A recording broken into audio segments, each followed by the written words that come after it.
नमस्कार दोस्तों, एक बार फिर से ट्रंप ने इस बात को साबित करने की कोशिश करी कि वो ही एक बहुत बड़ी महाशक्ति है और बाकी सारे देश उसके सामने कुछ नहीं है।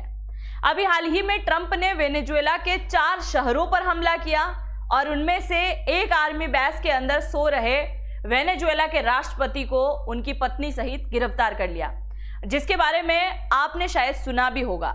आज के इस वीडियो में हम चर्चा करने वाले हैं कि आखिरकार अमेरिका और वेनेजुएला की दुश्मनी की शुरुआत कहां से हुई, आखिरकार ट्रंप वेनेजुएला से चाहता क्या है, क्यों आखिरकार उस देश के ऊपर जो है कब्जा करके वेनेजुएला को अपने अकॉर्डिंग चलाना चाहता है, या फिर ट्रंप के माइंड में एक बहुत बड़ा डर ऑलरेडी बैठ चुका है, वो भी ईरान, रशिया, चाइना या फिर कोरिया की तरफ से। और इन्हीं सारी बातों को लेते हुए अब भारत में नए प्रकार के स्टेटमेंट देखने को मिल रहे हैं। भारत के लोगों की तरफ से ये स्टेटमेंट आते हैं कि जब ट्रंप कर सकता है तो फिर पीएम मोदी क्यों नहीं कर सकते। यानी आप समझ रहे हैं किस प्रकार की बात यहां पर निकल के आ रही है। तो आज के इस वीडियो में हम इन सब के बारे में चर्चा करेंगे कि आखिरकार वेनेजुएला से क्या चाहता है ट्रंप, आखिरकार मोदी को लेकर किस प्रकार की बातें की जा रही हैं, और इसके साथ ही कोरिया की तरफ से जो स्टेटमेंट दिया गया है उसके बारे में भी आज के इस वीडियो में हम चर्चा करेंगे। शुरुआत करते हैं आज के इस वीडियो की। मेरा नाम है अंजलि और मैं आप सभी का स्वागत करती हूं एग्जाम नारी के यूट्यूब प्लेटफॉर्म पर। सबसे पहले आप जरा यहां पर देखिए, अभी हाल ही में ट्रंप ने क्या किया है, वेनेजुएला के जो राष्ट्रपति थे उनको उनकी पत्नी समेत जो है गिरफ्तार कर लिया और गिरफ्तार करके अमेरिका के सबसे ज्यादा बदनाम जेल के अंदर ले जाके उनको वहां शिफ्ट कर दिया। इनको तो शिफ्ट किया ही, उसके बाद में वेनेजुएला के अंदर तुरंत वहां के अंतरिम राष्ट्रपति बना दिए गए थे और उन्हीं राष्ट्रपति को अब एक नए प्रकार की धमकी दे रहा है अमेरिका कि अगर हमारे बताए हुए रास्ते अनुसार वेनेजुएला चलने को रेडी नहीं होता है तो मैं फिर इस देश के ऊपर कब्जा करूंगा और अमेरिका की सेना वहां पर हर प्रकार की कार्रवाई करेगी जो हमें करना चाहिए। और अब इसी बात को लेकर यूएनएससी के अंदर आज एक इमरजेंसी मीटिंग भी बुलाई गई है, जो कि बहुत जल्द इसका नतीजा भी आपको देखने को मिल जाएगा कि किस प्रकार की मीटिंग है। यहां पर आपको फोटो में दिखाई दे रहे हैं, ये है वेनेजुएला के राष्ट्रपति मादुरो, जिनको अभी हाल ही में गिरफ्तार कर लिया गया है। और यहां पे पिक्चर में जो आपको दिखाई दे रही होगी ये है इनकी पत्नी, जो कि इनके साथ गिरफ्तार किया गया था। अब सवाल यह आता है कि वेनेजुएला की दुश्मनी क्या है अमेरिका से, और क्यों अमेरिका का ट्रंप चचा इतना भड़का हुआ है। जब भारत किसी प्रकार से पाकिस्तान या बांग्लादेश के ऊपर कार्रवाई करने की कोशिश करता है तो ट्रंप चचा शांति दूत बन के आ जाता है और बोलता है कि मैं तो बहुत बड़ा शांति दूत हूं और मुझे तो शांति का नोबेल पुरस्कार भी मिलना चाहिए। और अब ये अपनी क्रूरता दिखा रहा है वेनेजुएला के ऊपर, तो उसके क्या क्या रीजन है उसके बारे में भी चर्चा हम करेंगे। यहां पर आपको मैप में दिखाई दे रहा होगा रेड कलर में एक देश जिसका नाम है वेनेजुएला, और वेनेजुएला कुछ ही दूरी पर है, कहां से, अमेरिका से। अब ये जो अमेरिका है ना, अमेरिका से कुछ ही दूरी पर है। जैसे आज रशिया यूक्रेन को बहुत ज्यादा सीरियस लेता है, ठीक उसी प्रकार से वेनेजुएला को कुछ ज्यादा ही सीरियस लेता है कौन, अमेरिका। वेनेजुएला दक्षिण अमेरिका का एक देश है जहां पर दुनिया का सबसे बड़ा तेल भंडार मौजूद है और फिलहाल ट्रंप चचा की इसी पर नजर है। ट्रंप चाहता है कि इस देश के ऊपर कब्जा कर लिया जाए और फिर मनमाने ढंग से क्या किया जाए, अच्छे से व्यापार किया जाए। और अब तक होता भी आया है। वेनेजुएला के अंदर अब तक जितना भी तेल निकाला गया है वो सब कौन निकाल रही है, अमेरिका की कंपनियां ही तो निकाल रही हैं। पर अब जो है ट्रंप चचा को लोभ आ चुका है, वो सोच रहा है कि पूरी तरीके से कब्जा करके जितना भी तेल है वो मैं निकालूं और मैं मेरे अकॉर्डिंग पूरे वेनेजुएला को चलाने के लिए रेडी हो जाऊं। अब मैं आपको यहां बताने जा रही हूं कि आखिरकार वेनेजुएला और अमेरिका के दुश्मन की शुरुआती कहां हुआ था, मतलब वेनेजुएला और अमेरिका के दुश्मनी की शुरुआत कहां से हुई थी। सबसे पहले आप जरा यहां पर देखिए, ये जो आपको फोटो में दिखाई दे रहे हैं ये है वेनेजुएला के राष्ट्रपति, जो कि 1999 में राष्ट्रपति हुआ करते थे और इनका नाम है हुगो चावेज।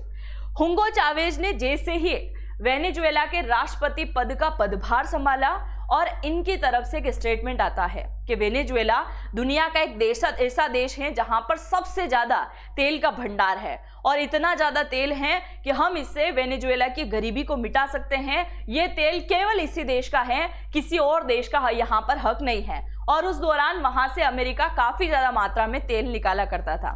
तो जैसे ही पहले ऐसे राष्ट्रपति ये बने जो कि अमेरिका के विरोध में चलना शुरू कर दिया, साथ ही ईरान, क्यूबा, रशिया और चाइना की तरफ अपना झुकाव दिखाना इन्होंने शुरू कर दिया।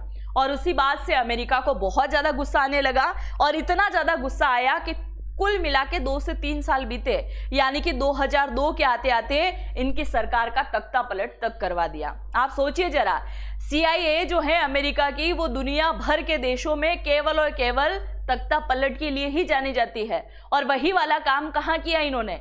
वेनेजुएला के अंदर किया। 2002 के अंदर जैसे ही इनकी सरकार गिराई, और आपको जानकर हैरानी होगी, सरकार गिराने में कोई 5 दिन, 10 दिन, 15 दिन का समय नहीं लगा, चंद घंटे का समय लगा और वेनेजुएला के अंदर इनकी सरकार गिरा दी गई। जैसे इनकी सरकार गिरी, कुछ समय निकला और 2013 का जब दौर आया और जैसे इनकी मौत हुई, और उनके बाद में वेनेजुएला के अंदर एक नए राष्ट्रपति बने जिनका नाम है निकोलस मादुरो, जिनको आप अच्छे से यहां पर जानते हैं। जैसे ये राष्ट्रपति बने, अमेरिका को लगा था कि ये उनका सपोर्ट करेंगे, पर ये भी पहले राष्ट्रपति के जैसे ही निकले, यानी कि रशिया, चाइना, ईरान की तरफ इनका भी झुकाव रहा और अमेरिका की तरफ इनका झुकाव नहीं रहा। अमेरिका के विरोध नीतियों को ये लेके चलना इन्होंने शुरू कर दिया और अमेरिका इतना ज्यादा परेशान हुआ कि इनके ऊपर बहुत प्रकार की आर्थिक प्रतिबंध यहां पर लगा दिया। यानी कि वेनेजुएला के ऊपर इन्होंने हर प्रकार का प्रतिबंध लगाया कि आप इस देश के साथ में तेल का व्यापार नहीं करोगे। तो हर टाइप का प्रतिबंध लगाने की वजह से वेनेजुएला पूरी तरीके से टूट चुका था, आर्थिक बर्बादी हो चुकी थी और बहुत ज्यादा महंगाई का स्तर बढ़ चुका था। और उसी वजह से वेनेजुएला बहुत ज्यादा परेशान हुआ और थोड़ा बहुत झुकाव जो है इसका फिर अमेरिका की तरफ चला गया। फिर भी अमेरिका को मन में ये लगने लगा था कि ये थोड़ा झुकाव रखता है, आज नहीं तो कल ये फिर से क्या करेगा, उन देशों की तरफ झुकाव कर लेगा, इसीलिए मुझे फुल तरीके से यहां पर एंट्री करना पड़ेगा। और ये एंट्री शायद इतिहास के और किसी देश के अंदर ऐसी नहीं रही होगी। आप जरा सुनिएगा, आपको सुनकर हैरानी यहां पर होने वाली है। अमेरिका ने यहां पर एंट्री करी और पूरी दुनिया में केवल एकमात्र इकलौता देश ऐसा है वेनेजुएला जहां एक नहीं बल्कि 2-2 राष्ट्रपति हैं, और वो केवल इसी अमेरिका की मेहरबानी की वजह से। अब हुआ क्या था, 2019 के अंदर अमेरिका की एंट्री होती है वेनेजुएला के अंदर, और जैसे एंट्री होती है तो वेनेजुएला के अंदर पक्ष और विपक्ष आपस में लड़ाते हैं ना, जैसे भारत के अंदर भी पक्ष और विपक्ष आपस में लड़ाते रहते हैं, कभी इनकी सत्ता आती है कभी उनकी सत्ता आती है। तो ऐसे ही वेनेजुएला के अंदर सत्ताधारी पार्टी यानी कि मादुरो की पार्टी और विपक्षी पार्टी आपस में लड़ा रही थी, और विपक्ष की पार्टी ने एक दिन अचानक से इस बात की घोषणा कर दी कि हम भी वेनेजुएला के राष्ट्रपति हैं। बस वहीं से घमासान शुरू हुआ और वेनेजुएला को मिल गया एक और नया राष्ट्रपति। और आज भी वेनेजुएला के अंदर एक नहीं बल्कि 2-2 राष्ट्रपति हैं। एक राष्ट्रपति ऐसा जिसको पूरा वेनेजुएला सपोर्ट करता है, वेनेजुएला की सेना भी सपोर्ट करती है, वेनेजुएला की जितनी भी जनता है वो भी सपोर्ट करती हैं, और एक राष्ट्रपति ऐसा जिसका सपोर्ट करता है अमेरिका। सुनिए जरा, केवल अमेरिका ही नहीं बल्कि पूरे यूरोप ने भी उसे एक राष्ट्रपति की मान्यता दे दी और आज वो यहाँ पर राज कर रहा है। और इसी वजह से अमेरिका जो है वेनेजुएला के अंदर आज भी तेल निकाल रहा है, ये सबसे बड़ी बात है। और इन्हीं बातों को आगे बढ़ाते हुए अब अमेरिका के मन में आने लगा था कि हमारा जो डमी राष्ट्रपति है वो ही यहाँ राष्ट्रपति रहना चाहिए, इस मादुरो को तो कुछ भी करके हटाना पड़ेगा। और इसे राष्ट्रपति पद से हटाने के लिए पहला इसने दांव खेला 2020 के अंदर। 2020 के अंदर अमेरिका की तरफ से एक स्टेटमेंट जारी होता है कि ये जो है क्या है, नार्को टेररिस्ट है। किसको कहा? नार्को टेररिस्ट, यानी कि ड्रग्स का एक माफिया है बहुत बड़ा जो अमेरिका के अंदर ड्रग्स सप्लाई करने का काम करता है, और वो कोई और नहीं बल्कि वेनेजुएला का राष्ट्रपति है। और ये कह दिया कि ये तो ड्रग्स तस्कर है, इसे किसी प्रकार का राष्ट्रपति के पद पर रहने की कोई जरूरत नहीं है, इसे पद से हटाया जाए। और ये जो है इसे ढूंढ कर अगर कोई अमेरिका को सौंप देगा तो मैं उसे पूरे के पूरे 15 मिलियन यानी कि 125 करोड़ रुपए भी दूंगा। आप देखिए किस प्रकार से इंटरनेशनल छवि बिगाड़ने का काम यहां पर किया था ट्रंप चचा ने, तो ये कितना गिर सकता है देखिए जरा। और ये सब काम किस वजह से हो रहा है? केवल और केवल दुनिया का सबसे बड़ा तेल का भंडार यहां पर मौजूद है और उसी को अपने हाथों से दबोचने के लिए इसकी तरफ से ऐसे स्टेटमेंट दिए जा रहे थे। अब ये केवल एकमात्र ऐसा स्टेटमेंट नहीं है, दूसरे और भी स्टेटमेंट हैं, उनके बारे में भी आगे हम चर्चा करें। उससे पहले ये आप स्टेटमेंट जरा देखिए। रूबियो कौन है? तो ये है अमेरिका के विदेश मंत्री। ये तो जानते होंगे आप, हमारे देश के विदेश मंत्री हैं। ये है अमेरिका के विदेश मंत्री जिनका नाम है मार्को रूबियो। इनकी तरफ से स्टेटमेंट दिया गया कि भाई साहब, हमने जो अभी ऑपरेशन किया है ना, हम कोई वेनेजुएला को कब्जे में नहीं करना चाहते हैं, हम तो केवल वेनेजुएला को सबक सिखाना चाहते हैं। अब पता नहीं किस प्रकार का सबक ये सिखाना चाह रहे हैं। और इनके स्टेटमेंट के 1 घंटे पहले ट्रंप चचा स्टेटमेंट देके गया कि हम तो वेनेजुएला के ऊपर कब्जा करेंगे और पूरी तरीके से राज करेंगे। और यहां तक कि अमेरिका का जो विदेश मंत्री है मार्को रूबियो एक ऐसी टीम का सदस्य भी हैं जो कि वेनेजुएला को चलाने वाले हैं, यानी कि वेनेजुएला के ऊपर कब्जा करके वेनेजुएला के ऊपर पूरी तरीके से ट्रंप का प्रशासन चलेगा, जिसमें प्रमुख पद संभालने का काम करने वाला है अमेरिका का विदेश मंत्री, अमेरिका का रक्षा मंत्री। और वो सब इसके इशारे पे हो रहा है, केवल अमेरिका के इशारे पे, यानी कि ट्रंप चचा के इशारे पर हो रहा है। ये पूरे देश ने एक तैयारी ही कर ली है कि वेनेजुएला को चलाना कैसे है। और भाई साहब मीडिया में आके बोल रहे हैं ना ना हम तो ऐसा चाहते ही नहीं है, ये तो फालतू की अफवाहें उड़ाई जा रही है। तो पहला रीजन तो आप सभी ने सुन ही लिया है कि ऑयल की वजह से कर रहा है, दुनिया का सबसे बड़ा तेल का भंडार यहां पर मौजूद है। दूसरा रीजन आप सुनिए कि ट्रंप चचा को मिर्ची सबसे बड़ी क्यों लग रही है वेनेजुएला के नाम से। दूसरा रीजन आप सुनिए, ये आपको दिखाई दे रहा होगा, मैप से आप समझ गए होंगे, ये मैप है ईरान का। ईरान, इजराइल और अमेरिका, इनकी कभी नहीं बनी है। यानी कि अमेरिका हर बार जो है ईरान को धमकी देते आया है कि तुम किसी भी सूरत पर परमाणु हथियार नहीं बना सकते, है ना। इस प्रकार की धमकी आपने सुनी होगी। और अभी भी जब इनका परमाणु कार्यक्रम चल रहा था, यूरेनियम संवर्धन को उसने प्योरली बना लिया था, तो उसके B2 बॉम्बर आए और वो अटैक करके पूरी तरीके से तहस नहस करके चले गए। अब जरा सुनिए, वेनेजुएला का बहुत अच्छा साथी अगर वर्तमान में कोई है तो वो है ईरान। और ईरान को फंडिंग करने का काम करता है वेनेजुएला। जिस प्रकार से ईरान बिना किसी दबाव के पूरे दुनिया में तेल सप्लाई करता है, उसी प्रकार से आज वेनेजुएला भी तेल का सप्लाई करना चाहता है बिना अमेरिका के दबाव से। और वही बात इसको रास नहीं आ रही है। तीसरा रीजन सुनिए, रशिया और इन दिनों वेनेजुएला की दोस्ती भी काफी ज्यादा करीबी रही है, मतलब व्यापारिक दोस्त सबसे अच्छे ये बने हैं। यानी कि रशिया का अगर इन दिनों सबसे ज्यादा करीबी दोस्त कोई है तो वो पहला आता है भारत, फिर आता है रशिया और फिर आता है ये यानी कि वेनेजुएला। इसके अलावा भी कई सारे देश हैं, पर वेनेजुएला भी अच्छा व्यापारिक दोस्त बन चुका है। इसके अलावा अगर हम चाइना की बात करें तो अभी हाल ही में पिछले महीने यानी कि दिसंबर 2025 के अंदर चाइना ने एक बहुत बड़ा इन्वेस्टमेंट किया था हथियारों को लेकर। कहां पर? तो यहां पर वेनेजुएला के अंदर। और ये तीनों देश जो हैं बिल्कुल भी अमेरिका को पसंद नहीं है। आप समझ सकते हैं कि ये तीनों के तीनों देश जो हैं कभी कभी भारत का सपोर्ट भी कर देते हैं, तो उसकी वजह से भी ट्रंप चचा बड़े नाराज है। अब उन्हें ऐसा लगता है कि अगर ये तीनों देश लगातार सपोर्ट करते रहें तो आज नहीं तो कल ये इनका खुद का एयरबेस कहां बना देंगे? बिल्कुल अमेरिका के पड़ोस में। और फिर खतरा किसको होगा? अमेरिका को होगा। और उससे पहले समय रहते हुए वेनेजुएला को दबाना शुरू कर दो। तो ये भी एक बहुत बड़ा रीजन है। रीजन तो देखिए आप जरा, अगर भारत किसी प्रकार से कार्रवाई करे अपने पड़ोसी देशों के ऊपर कि यहां किसी प्रकार का एयरबेस ना बना दे अमेरिका, यहां किसी प्रकार का चाइना एयरबेस ना बना दे, और यहां तक कि ये दोनों के दोनों देश बांग्लादेश और पाकिस्तान भारत को परेशान करते हैं, आए दिन आतंकी यहां भेजते हैं, LAC LOC पर, या चाइना की भी बात कर लेते हैं, ये देश घुसपैठ करने की कोशिश करते हैं। और जब भारत सरकार यहां किसी प्रकार का एक्शन लेती है तो ट्रंप चचा बीच में आ जाते हैं। ना ना मैं ऐसा नहीं करने दूंगा, मैं तो शांति दूत हूं, पूरी दुनिया में शांति चाहता हूं, और यहां भारत को शांति का पाठ ये पढ़ाता है कि नहीं? आप जरा देखिए, अब ये शांति का पाठ पढ़ाने वाला देश शुरू से ही ऐसा रहा है, आज की बात नहीं है, शुरू से ऐसा रहा है। 1989 की अगर मैं बात करूं तो पनामा से मैनुअल को उठा लिया था अमेरिका ने घर में घुसकर। फिर अगर 2003 की बात करें तो ईरान के सद्दाम हुसैन को उठा लिया था, और अभी 2026 के अंदर वेनेजुएला के राष्ट्रपति तक को उठा लिया था। और अभी हाल फिलहाल की अगर हम बात करें तो वेनेजुएला की पूरी कमान किसके हाथ में है? अमेरिका के हाथ में चली गई है। अब ऐसे नहीं है कि पूरी दुनिया केवल इस मंजर को देखेगी और ट्रंप चचा जैसे नाच नचा रहा है वैसे सब नाचते रहेंगे। दुनिया के रिएक्शन आना शुरू हो गए हैं। उन रिएक्शन को भी आज की इस वीडियो में मैं आपको बता के जाने वाली हूं। आप जरा इस पे नजर डालिए। यहाँ लाइन एक सोचने वाली बात है, क्योंकि ट्रंप को अब कोई लाइनें नहीं मिल रही हैं, घिसी पिटी वही बातें ये करता है। ट्रंप ने पत्रकारों से बातचीत में कहा, हमें डेल्सी रोड्रिग्स, जो कि अभी वर्तमान में अंतरिम राष्ट्रपति बनी हुई है, उनका नाम लेते हुए कहा कि वेनेजुएला तक पूरी तरीके से पहुंच चाहिए। क्यों चाहिए भाई? उनकी संप्रभुता, एकता, अखंडता पे तुम बिल्कुल बहुत बड़ा धब्बा हो। तुम बोल रहे हो किसी देश को कि हमारे अंडर में रह के काम करो, ऐसे कैसे होगा?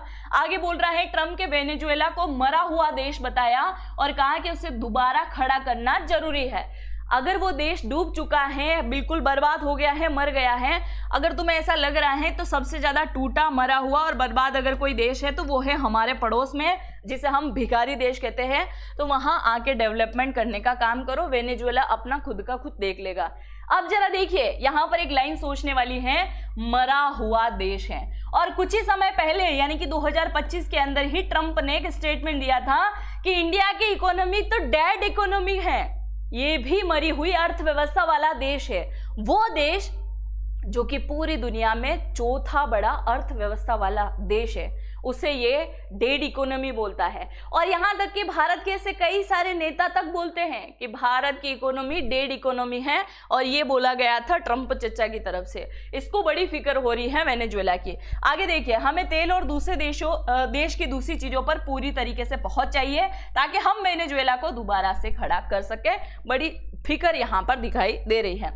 आगे देखिए, अमेरिका ने मादुरो के कुत्ते बिल्ली तक की जासूसी करी थी। अब मैं आपको बता दूं, अगस्त 2025 से ये प्लानिंग चल रही थी, यानी कि वेनेजुएला के राष्ट्रपति के घर में घुसना, उनकी पत्नी समेत उनको उठा लेना, अगवा करना, और जब वो एक सेफ रूम में जाने की कोशिश करते हैं तो जबरन उनके हाथों में पीछे हाथ करके हथकड़ियां तक लगा देना। इसकी पूरी रिहर्सल शुरू हो चुकी थी 2025 के अगस्त महीने से। अब मैं आपको बताऊं हुआ क्या था। अमेरिका के जो खुफिया विभाग है CIA, उसके अकॉर्डिंग 2025 के अगस्त महीने के अंदर इसकी प्रैक्टिस शुरू हुई, जिसमें कुछ ऐसे गिने चुने एजेंट जो थे वो वेनेजुएला के राष्ट्रपति, जहां पर ये निवास करते हैं, क्योंकि एक जगह निवास नहीं करते हैं बल्कि वेनेजुएला के 4 बड़े शहरों के अंदर निवास करते हैं, वो भी एक आर्मी बेस के अंदर। आप देखिए किस प्रकार से उनकी सुरक्षा इतनी इंपॉर्टेंट हो गई थी कि उन्हें आर्मी बेस में रहने की जरूरत पड़ गई। और जैसे वो आर्मी बेस के अंदर रह रहे थे, क्या खा रहे हैं, क्या पी रहे हैं, कहाँ जा रहे हैं, डेली रूटीन क्या है, किन किन लोगों से मिल रहे हैं, उनके हाव भाव क्या है, एक्सप्रेशन क्या है, हर एक चीज पर नजर रखी थी। अमेरिका के खुफिया विभाग के एजेंट यहाँ पर पहुंच चुके थे, जो कि गली मोहल्ले में घूमते रहते थे।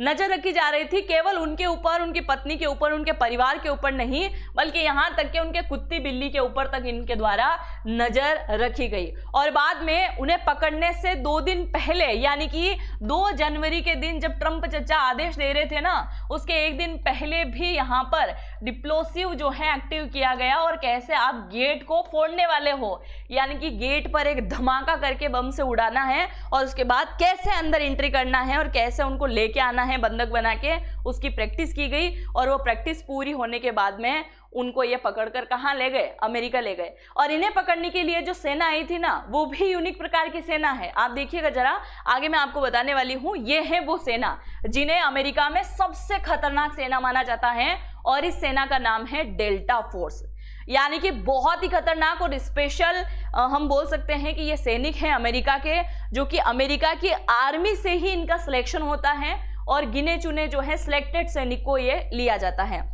अब ये सैनिक जो होते हैं, मानसिक और शारीरिक रूप से इनके ऊपर बहुत बुरी तरीके से दबाव डाला जाता है। हर प्रकार के हथियार, यानी कि modern assault rifle, sniper rifle, night vision glasses, drone, high tech, यानी अंधेरे में आप कैसे चल सकते हैं, अंधेरे में अगर आपके पास में राइफल नहीं है तो फिर आप कैसे वर्क करोगे, हर प्रकार की ट्रेनिंग इनकी होती है।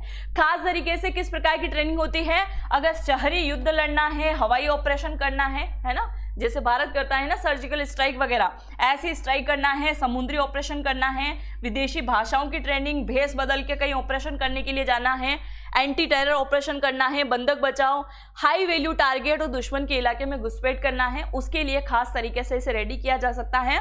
और अब तक का डेल्टा फोर्स का और भी उदाहरण आप देख सकते हैं। 1989 में पनामा ऑपरेशन किया था, सोमालिया ऑपरेशन किया था 1993 में, और 2001 से लेकर 2021 तक वॉर ऑन टेरर ऑपरेशन जो कि अफगानिस्तान के अंदर हुआ था, और 2003 से लेकर 11 तक इराक के अंदर वॉर किया था, जिसके लिए ये जानी जाती है। और सरकार कभी भी पूरी जानकारी सार्वजनिक नहीं करती, मतलब इन्हें भी पता नहीं होता है कि किस प्रकार का ऑपरेशन ये कर रहे हैं। अब आप देखिए, इनको सिर्फ पकड़ के लाने का आदेश दिया गया था और वो गए सावधानी से, कहाँ चले गए थे कि वेनेजुएला के काराकास के अंदर गए, आर्मी बेस के अंदर ये सो रहे थे, और एकदम से जैसे ही गेट को फोड़ा, ये सेफ प्लेस पर जाने लगे दोनों मेंबर। उससे पहले ही इनको दबोच लिया, पकड़ के अमेरिकी जहाज से ट्रांसफर करके गुआंतानामो में नौसेना के अड्डे पर लेके गए, और यहाँ से फ्लाइट में कहाँ लेके चले गए, फिर यहाँ लेके गए और अमेरिका की सबसे बदनाम जेल के अंदर लेके गए। अच्छा, मैंने शुरू में ही बोला था कि यह अमेरिका की सबसे बदनाम जेल के अंदर बंद है। बदनाम जेल कैसे? बदनाम इसलिए क्योंकि वहां कई सारे लोगों ने एक दूसरे की हत्याएं करी हैं। एक ऐसी जेल जहां ज्यादातर ड्रग्स माफिया को रखा जाता है, और ज्यादातर वीआईपी नेता जिनको गिरफ्तार कर लिया जाता है उनको भी वहां पर रखा जाता है। ऐसे कोई आतंकी जो अमेरिका पकड़ के लेके गया है उन्हें भी वहां रखा जाता है, इसलिए उसे एक बहुत बड़ी बदनाम जेल कहा गया है। यहाँ तक कि अमेरिका के ऐसे कई सारे न्यायाधीश हैं, जस्टिस हैं, जो कि इस प्रकार का कभी भी फैसला नहीं देते हैं कि उन्हें खास तरीके से उस जेल के अंदर ले जाया जाए, और आज उसी जेल के अंदर यहाँ के राष्ट्रपति को बंद कर दिया गया। जैसे इन्हें यहाँ पर बंद किया गया है तो चीन की तरफ से स्टेटमेंट आया है कि अमेरिका को तुरंत जो है मादुरो को रिहा कर देना चाहिए। इसके अलावा आप देखिए, यहाँ पर एक्शन लेने की बात की गई है। चाइना ने बुरी तरीके से निंदा करी है।